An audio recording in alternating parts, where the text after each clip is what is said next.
While I think many Bears fans have now just kind of calmed down and realized that the Bears are probably not going to acquire an edge, a big name edge at least, not before the start of the season, it does not mean that by the trade deadline, the Chicago Bears cannot do a splash trade to get a edge in here. Could Alex Highsmith be somebody that the Pittsburgh Steelers make available because of all the players that they have signed on that defense? We're going to talk a little bit about that. Plus, the Packers' Micah Parsons just named Caleb Williams as the number one player in the NFL, and Packers fans have had a total meltdown. And so we're going to drink some Packers fans' tears today and talk about why the Chicago Bears, once again, are trying to get us excited about the growth of Braxton Jones. All that plus more right after this.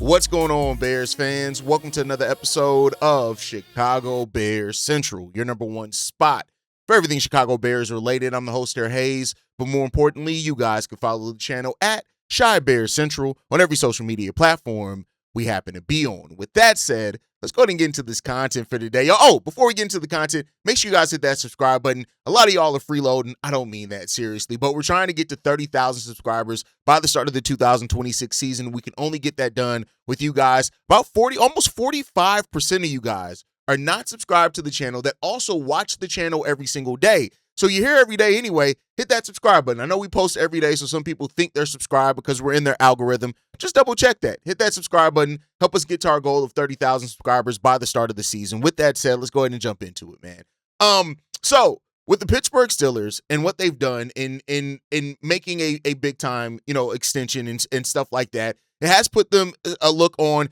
could somebody be available on that team? Most people will know that the Pittsburgh Steelers signed Nick Herbig to a 4-year, $100 million contract with more than $60 million coming in the first 3 years. They still have TJ Watt, who inked a 3-year, $123 million extension last year. And they also have Jack Sawyer as well in the building, who they have extremely high hopes for. This leaves Alex Highsmith as a player that the Pittsburgh Steelers could be looking to move off of. Now, I say if because I think I don't think they're automatically now looking to move on from him. That's why I am painting this more so as this could be somebody that the Bears could look to acquire before the trade deadline or even in the offseason next year. So while I'm not saying that he's coming in to save the Bears right now, but I do think when you look at it, it could be a natural, like defenses can only pay so much, right? Like we talked about yesterday, how the Chicago Bears have one of the highest paid defenses. The Pittsburgh Steelers, depending on where they feel they are after finally making a coaching change, where they're going to go with their roster and stuff like that, maybe they're in the spot where they don't care about how much their salary is ballooning or anything like that. But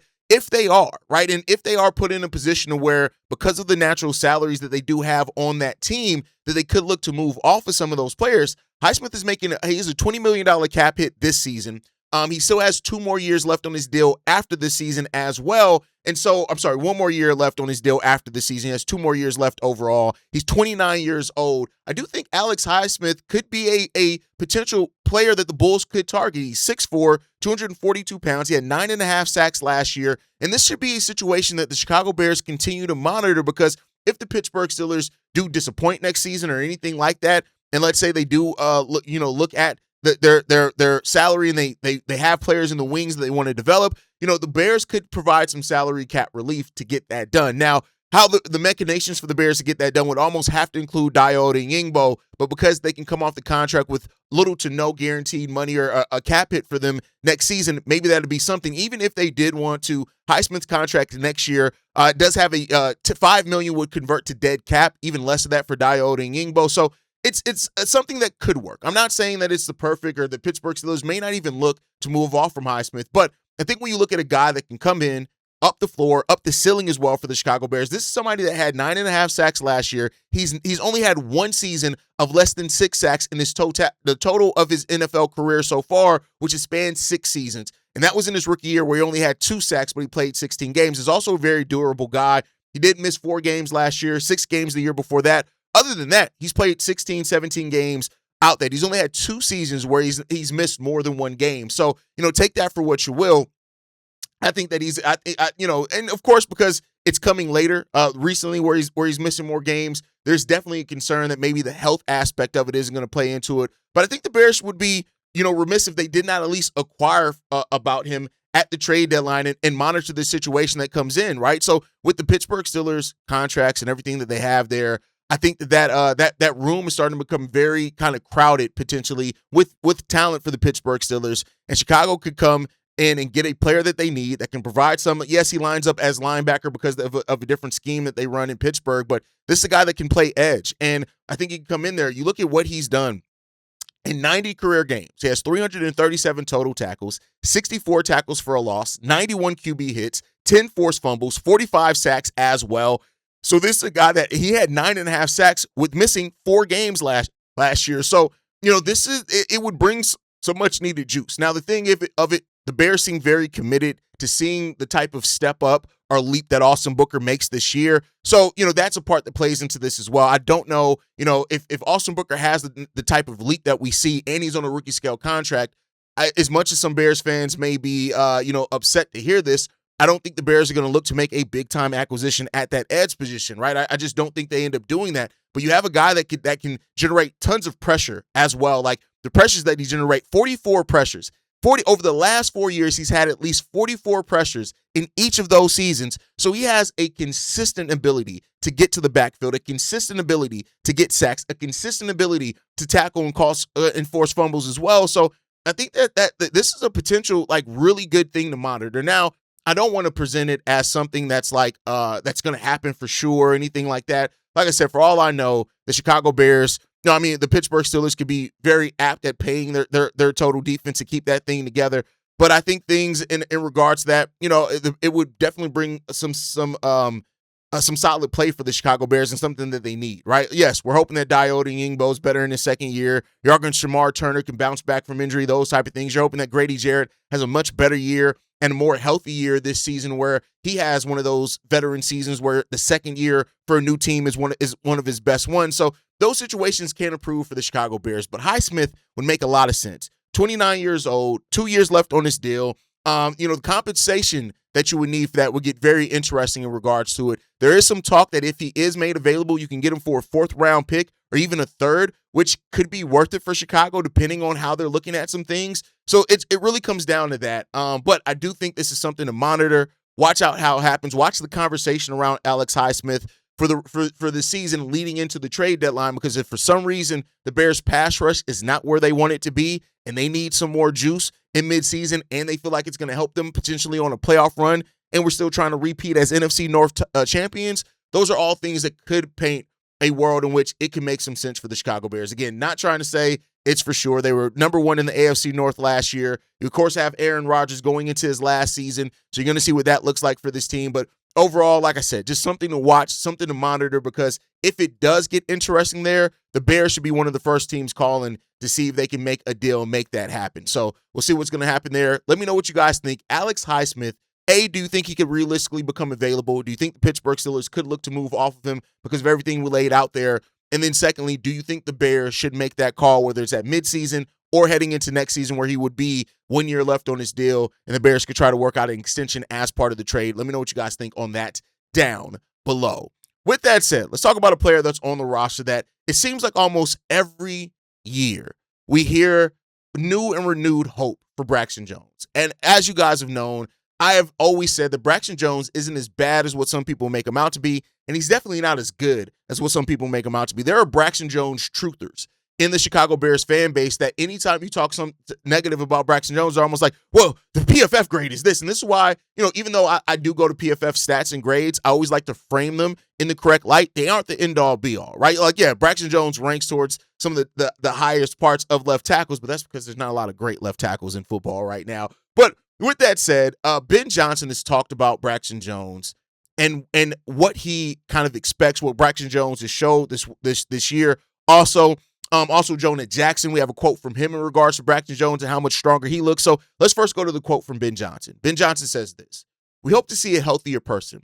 Last year at this time, he was still getting back into the groove, and certainly through training camp, it was a gradual process. We know in this room that the battle went on for a long time, and it took a while before we felt comfortable settling on Ozzie Trapillo halfway through the season. But different circumstances this year. I think he's come back and his comfort level has risen in terms of just knowing what to do and how we want to get it done. I think this is the best body he has felt in a while, so we're really encouraged with where he's at right now. Okay, the great thing about it, like when you look at Braxton Jones, he's a guy that has been a starter since basically being drafted by the Chicago Bears. And like I said, not everything is bad for him. He can't handle the bull rush. And the thing that I always look at with Braxton is that, to me, personally, in my personal opinion, he just hasn't been a player that has progressed very much. He's almost still the same player with the same limitations at the same level that he was when the Bears drafted him. Now, I've said before that can work for him positively as far as being a swing tackle. I think Braxton Jones can be a damn good swing tackle in this league. Somebody who's not a starter who, if you need him to start because of injuries in spot moments, that it can work out for you. But your everyday permanent starter, I just don't have faith in Braxton Jones at that level. That's just not where I'm at with it, right? But on the contrary to that is that at this point now, Braxton Jones also has a familiarity, right? He's familiar with this Bears team, those type of things. He's in a position battle with Theo Benedict and Jedrick Willis, who Jedrick Willis, if he's fully healthy, I think may have to be the favorite if he can get back to what we saw from him. Before he was with the Bears, but how he played before he had the injury. Then I think Jedrick Willis is above Braxton Jones in my personal opinion.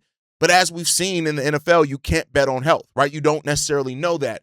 And so because also Braxton Jones has a familiarity with Ben Johnson's system, it's his second year under that system, and it means a lot, I think, for Ben Johnson, for guys that have that familiarity. Ben Johnson has talked a lot about this offseason, how players coming back in the second year with the same system and how that has helped, them kind of get over the hump, right? And what he expects from them as far as on that learning curve. So, there's reason to believe that. You can't take away from that for the Chicago Bears or Braxton Jones. But, Braxton has come in here. He is healthy now. Reportedly, he's in the best shape and the biggest he's ever been in his career in a good way. And this comes from Jonah Jackson, who talks about the shape that Braxton Jones is in, where he says this: when I got here last year, I think he was coming off some stuff. But this year, he looks like a house. He's moving well in individual work. We haven't really been able to go one-on-one yet, but his movement and his confidence is what he's doing has been exponentially different from last year. And, this is, the typical, you're going to hear good things about your players in OTAs and stuff like that, but it's not going to be until the pads are on where I think you're really, like I've said it before, OTAs are really kind of built for the offense in the skill positions to look the best. That's just kind of how OTAs, the setup is, no pads, no stuff like that. But the trenches, you really get a look at the trenches and who's really improved in that once the pads are on and contact's being had, right? That's where you really get to hear that stuff from. Now, if Braxton has put on some weight, if he's like built like a house, like Jonah Jackson has said, and that helps him get to the point of being able to handle the bull rush better, which has always been his biggest limitation and his biggest weak spot, then great, right? I'm somebody who I want to see players succeed that are in my team's uniform, right? I'm not going to root against somebody that's in my team's uniform. Because, hey, listen, if he does end up coming out and playing much better, what does that mean? That means that the Bears are going to benefit from it. Now, he's on a 1-year deal. It's also going to benefit him coming into the season if he can perform better, because then he goes into the offseason and it doesn't look like I just don't expect, unless he has a crazy season and there's just not confidence in Ozzie Trapillo even being healthy next year, because that injury that Ozzie Trapillo had can take a while to fully recover from, then maybe he can come back. But this is a player that again, it's not like his overall PFF grade isn't great. It's not terrible either. Again, PFF grades aren't the end-all, be-all. Braxton has still some potential. The things aren't completely done and wrapped up for Braxton Jones that people like to try to act like it is. So I'll say this. I don't have the biggest faith in Braxton, but I do say what I always say: show me, right? I don't need faith of what my eyes are seeing me. I have to believe in what my eyes are seeing me. And that's where Braxton Jones needs to be at overall right now. What are you seeing from Braxton Jones? What are the eyes telling you from Braxton Jones? If he comes out there and proves it and we see it, who are we to then doubt it? Because we're seeing it with our eyes. Show and prove. That's what this needs to be about for Braxton Jones. Showing and proving. If you show it, Bears fans will believe it. And it's just as simple as that. So this is a season of show and prove for Braxton Jones, but it's not just him either. It's a show and prove season for Kyler Gordon too, right? We talked about Kyler Gordon and how many injuries that he's missed. We talked about the quote from Ben Johnson in regards to, getting out there in the conversation that he had with Kyler. For those that don't remember, Ben Johnson said this. We spoke last year and neither one of us were really happy with how it went. Just from a perspective of being available to get to know each other. I think he only played in 3 games when I look back at it. So this spring was going to be a springboard for us to get going in the right direction. And we're still working through that. We're still trying to get the availability piece going. We know he's a good player when he's out there, but the trust level is a huge thing for this team, for the coaching staff, for the locker room. You can only develop that trust by being available. And that's what Ben Johnson said. And that's a very reasonable quote from Ben Johnson, a player that was thought so highly about it that he got an extension. He signed a 3-year, $40 million extension. But then on top of that, when Dennis Allen was first hired by the Chicago Bears, it was loud in the way that he talked about, and he specifically mentioned Kyler Gordon as somebody that was going to be utilized especially in his scheme and the schematic fit that it brought for Dennis Allen to have Kyler Gordon out there.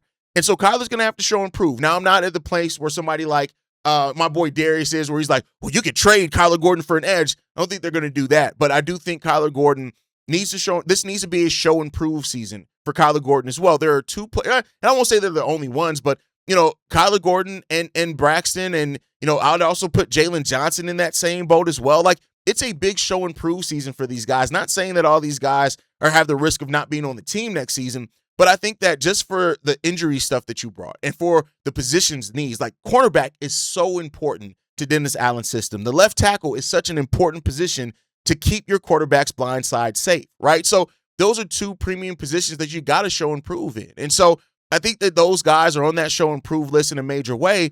And it's up for the Bears. It's up for them to stay healthy, right? Which is not always in the player's control. And I want to always acknowledge that staying healthy. It's not like players are going out there saying, "Hey, I want to get injured so I can sit my ass down." Like, these are guys that want to compete, especially Jalen Johnson and Kyler Gordon, right? These guys want to compete, but you got to be out there on the football field. You got to be out there in a meaningful way. And while I always commended Jalen Johnson for getting back, wanting to play even while he wasn't 100% to try to help this team win in the playoffs. Now we have to see a season of it being consistent. Again, show and prove.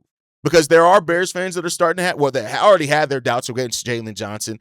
They're starting to have their doubts about Kyler Gordon. And Braxton has always had his doubts as well. So it has to be a show and prove season for a lot of these guys. And if they do, Bears fans are going to rock with it. One thing about Bears fans, and I say this, Bears fans are quick to turn on a player when they're not showing and proving, even when there's some actual circumstances that aren't excuses, there are reasons. But they're also quick to believe in somebody who leaves it all out there on the football field. Chicago will respect players that leave it on the field, that play tough, that they look at and they can say, hey, regardless of any of that other shit, I see that this motherfucker is putting it all out there. That's what Chicago respects. That's what bear down is about, right? So if those guys show and prove it, then great. But, we already have guys in the wings. You have Malik Muhammad. You have Jedrick Willis. You have Ozzie Trapillo. You have Theo Benedict, right? Like, you have these guys that are, listen, Ryan Poles is hoping that some of these guys can step up, and that could lead to some guys' roles changing or not being as prioritized, especially if they can't stay on the football field.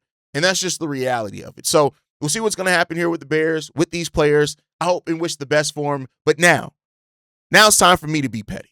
Micah Parsons, the Green Bay Packers' big-time acquisition of last year, gave big compliments to Caleb Williams that did not sit well with Green Bay fans. You know what I love? Other than Trump being booed, which I don't really talk about politics on here. I know there are going to be some people that get triggered by that. I don't care. It is what it is. But, with Green Bay Packers fans, I love how much Green Bay Packers fans try to act like Caleb Williams is shit, but then get triggered anytime he comes up. Like the Madden cover, they were on a week-long spiral because of that. Now you have Michael Parsons mentioning that Caleb Williams should have probably been number 1 on the top 100 list. And then you go off that, and now they're in a spiral because of that. So much so that he tried to put out a fake correction to clarify statements and say that it was being clip farmed. But then at the end of that, people nobody believed that shit, my boy, right? Nobody believed that shit. Hey, listen here. Here's what I'll say to you right now. Hey, man, shut the fuck up. Like, the Green Bay Packers fan, respectfully, I said I'm about to be petty. Shut the fuck up, man. Shut the fuck up. And, we'll see where he is, as the NFL releases his top 100 video list. But Micah Parsons' part in that, he said the Iceman, right? He talked about the Iceman potentially being number 1. So, hey, Packers fans, you crying about one of your guys, you guys mentioning Caleb Williams, here's the thing. And this is what I'll say. To me, it's always stupid when, I'm going to take off the petty for a second. I'm going to be real. when you have to try to act like your opponent, your rival, whatever it is shit, to have a point, you're actually hurting yourself, because now if we do beat the Green Bay Packers this year, you're going to be like, oh, but that's just a shit quarterback. Like, I'm always somebody that I give respect, even if it's like, I can't stand Aaron Rodgers. I'll say it all day long. I can't stand Aaron Rodgers. If I ever see him in person, I'm punching him in the face and I'll take the charge, right? But at the same time, I'm not going to act like Aaron Rodgers has not had a Hall of Fame career. He has. It's the reality of it. Now, has he shrunk in some of the bigger moments? Absolutely. And I'm going to troll him about that too. But to act like Aaron Rodgers didn't have a Hall of Fame career, it'd just be me lying, right? And it'd be me being a idiotic football fan if I was really trying to say that. But it's still fuck Aaron Rodgers. It's fucking because of that, right? And so when you look at this, when it comes down to it, man, I'll say this. Micah Parsons, shut the fuck up, right? Like, don't try to backtrack on it now. Green Bay Packers fans, go ahead and cry. Go and suck in your mama's titty so you can feel better. Shut the fuck up, because the Iceman is coming, right? The Chicago Bears are coming. And whatever you say about that right now, right? The Chicago Bears are Caleb Williams 3-2 as the starting quarterback against the Green Bay Packers. Yeah. Hey, we're trying to up the score on you, man. We're going to take it a bit further this season. So all I'll say, the trolling is not done. And I'm not even remotely begun on how I'm going to troll Green Bay Packers fans this year. I'll see y'all on the football field.